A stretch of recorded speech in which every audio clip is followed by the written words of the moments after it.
Amy and Nate always liked to hear Grandpa's stories, especially the one about the mysterious juice factory.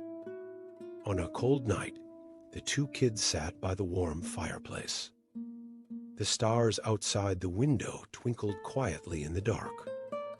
They carefully looked through Grandpa's old storybook, smelling the ink on its pages. Amy, holding a cup of juice, smiled and said, "Nate, do you remember the story Grandpa told about the juice factory?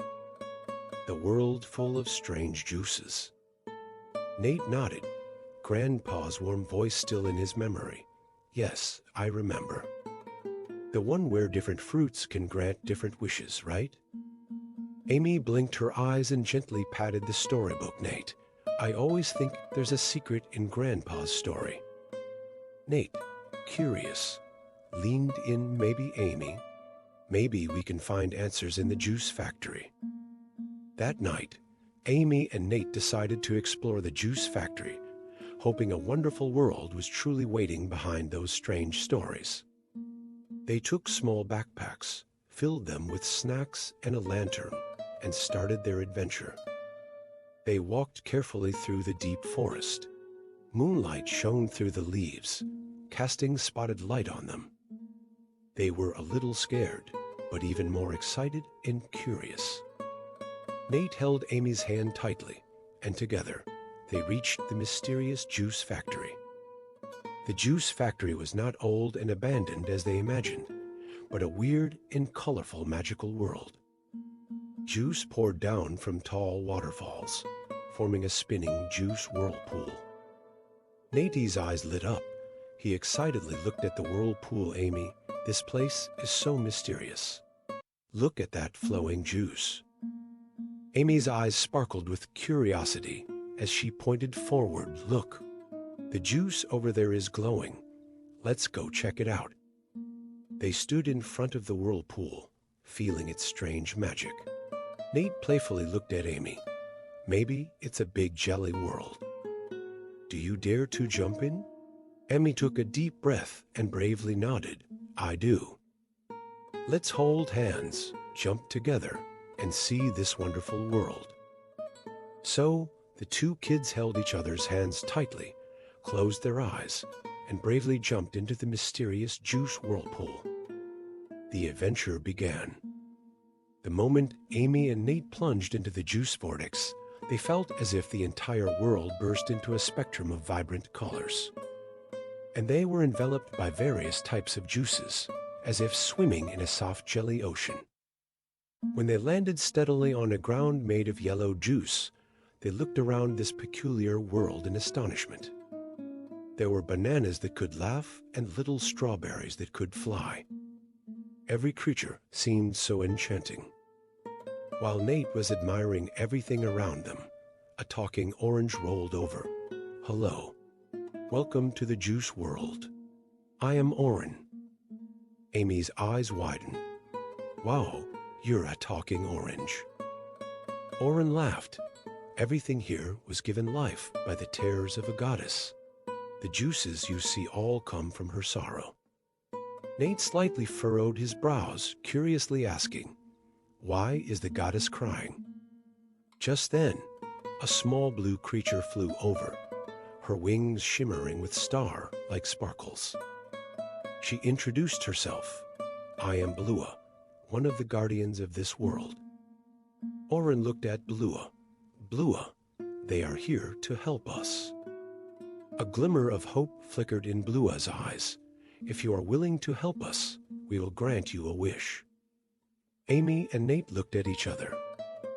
They knew this was a once-in-a-lifetime opportunity, but they were more intrigued by the secrets of this wonderful world. Amy took a deep breath. "Our wish is to save the goddess, whose tears turned into juice." Nate added, "We want to bring laughter to this world, with no more tears shed." Oren and Blua looked at the two children with appreciation. "Are you really willing to help us?" The children nodded firmly, their eyes shining with courage and resolve. At that moment, a dragon, made of various juices, flew down. Its eyes glinting with suspicion. "You outsiders, why have you intruded into our world?" Amy bravely stepped forward. "We have come to help you. We want to save the goddess and rid this world of sorrow." A subtle flicker crossed the dragon's eyes. "You do not know the secret behind this. This world is not as simple as you think." Nate gripped Amy's hand tightly. "Regardless, we want to try. We don't want to see any creature shed tears anymore." Thus, their incredible, fantastical adventure began. They set out to find the imprisoned goddess and uncover the secrets behind the juice world. They knew it wouldn't be an easy journey, but they were willing to do their best. For this colorful world and for the vibrant creatures inhabiting it. Amy and Nate delved deeper into this multicolored world, where every moment was filled with mystery and challenges.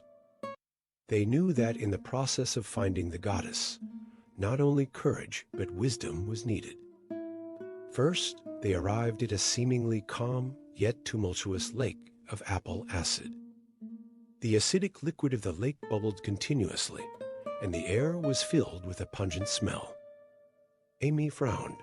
"How do we get across?" Nate looked around and noticed some boats made of jelly next to the lake. A sparkle appeared in his eyes. "We can use these jelly boats to cross the lake."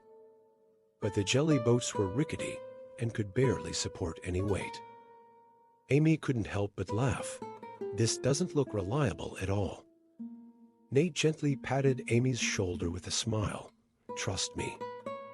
He began directing the jelly boats, using jelly of various shapes and sizes to construct a stable little boat. The jelly boat floated very steadily on the apple acid lake, and the children rowed across the lake cheerfully. Next, they came to a maze woven from mixed fruit vines. The maze was filled with the sweet scent of fruit, but it concealed countless dangers. Massive grape boxers, blueberry archers, they encountered various seemingly cute but highly aggressive juice monsters. Amy held a stick tightly, and Nate took a strawberry knife. They courageously fought against these monsters. Amy cleverly defeated one of them, a dragon fruit bomb soldier.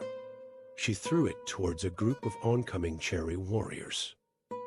The bomb exploded, and the cherry soldiers scattered and fled. After a strenuous battle, they finally reached the center of the maze. There they saw the goddess, her eyes filled with sadness and despair. Nate approached her gently and asked, "Why are you crying like this? We can help you." The goddess lifted her head, a glimmer of hope in her eyes. "Really? Can you help me?" Amy held the goddess's hand tightly. "We can, but you need to tell us what has made you so sad."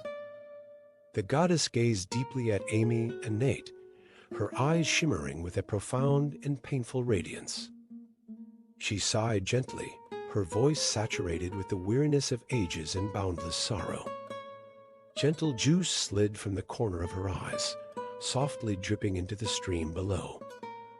"Long, long ago, the goddess began, her voice like distant wind chimes, gently caressing the souls of the two children. This was a world filled with laughter and happiness.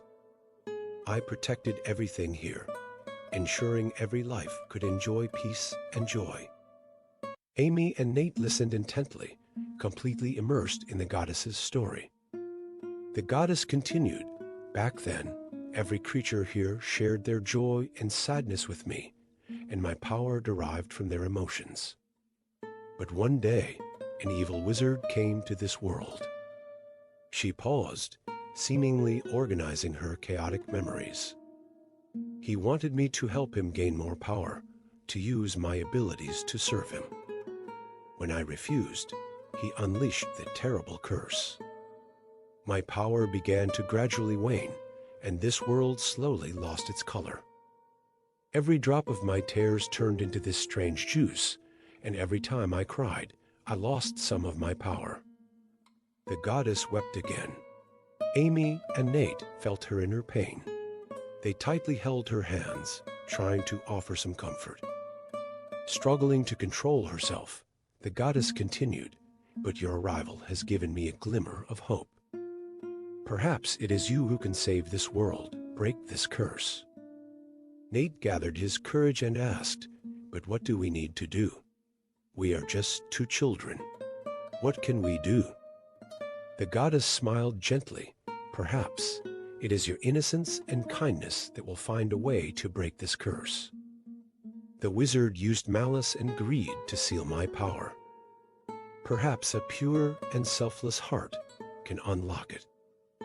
Amy and Nate looked at each other, feeling the resolve in each other's hearts. They knew they would do everything they could to save this beautiful and sorrowful world. Standing in front of the goddess of tears, an endless mixture of sadness and gratitude in her eyes. Her tears stopped falling because she knew these two innocent hearts had given her strength. "Children," she whispered, "I believe in you, but this world is full of dangers and temptations. I want to give you a test to ensure your souls are pure enough not to be corroded by the darkness of this world." Amy and Nate looked at each other, not hesitating. Nate bravely said, "We accept, goddess." The goddess nodded gently. She extended her hand, a light enveloping Amy and Nate. Suddenly, they found themselves in a dark space, unable to see anything around them except each other. Suddenly, a little girl's voice echoed in the darkness. "Please give me some of your juice. I am hungry." A little boy also appeared, crying, "I can't find my way home. Can you help me?" These voices were full of lament and despair, and Amy and Nate could feel them trying to seep into their hearts, tearing at their resolve. Amy tightly held Nate's hand. "We have to hold on, Nate. These are tests." She approached the little girl's voice. "Dear, we will find food for you, but we have an important mission to complete right now." Similarly, Nate walked towards the crying boy. "Little buddy, we will help all the lost children find their way home. You must believe in us." With each of their responses, the darkness seemed to gradually dissipate, replaced by a warm light. As their hearts remained steadfast, these voices trying to break their will disappeared. Eventually, they were standing in front of the goddess again. Tears of joy shimmered in her eyes. "You have passed the test, my children. Your hearts have not been corroded by darkness." The goddess closed her eyes, a powerful light emanating from her body. The juice world began to undergo miraculous changes. The goddess's tears turned into radiant brilliance, nourishing the entire world. The juice rivers touched by those tears began to emit a warm and beautiful light, and the juice monsters, corrupted by the wizard, reverted to their original forms, friendly, colorful little animals and plants. The dead fruit trees burst back to life, strange fruits dancing on the branches, as if celebrating something. The goddess slowly opened her eyes, her face no longer showing any sadness, replaced by deep gratitude and joy. She looked at Amy and Nate with gentle eyes and whispered, "Thank you, my children. Your pure hearts have healed me, sparing this world from disaster. Your kindness and courage will be remembered by this world." Looking around, the juice world was reborn, the past depression and dullness replaced by sweet fragrance and vibrant colors. The fruit friends who had helped Amy and the teeth-talking orange, the winged blueberry, and all the other creatures came forward, their eyes full of gratitude and reverence. "You did it." The talking orange cheered, enthusiastically hugging the two children. "We knew you could do it." The winged blueberry fluttered, its tiny wings, gently patting Amy and Nate's cheeks, as if giving them the warmest hug. A grand celebration was held in the juice world. Whether it was fruit, animals, or plants, even the juice rivers that were once obstacles, now transformed into the most beautiful decorations, adding immeasurable brilliance to this special moment. In this moment, where joy and hope coexisted, Amy and Nate understood.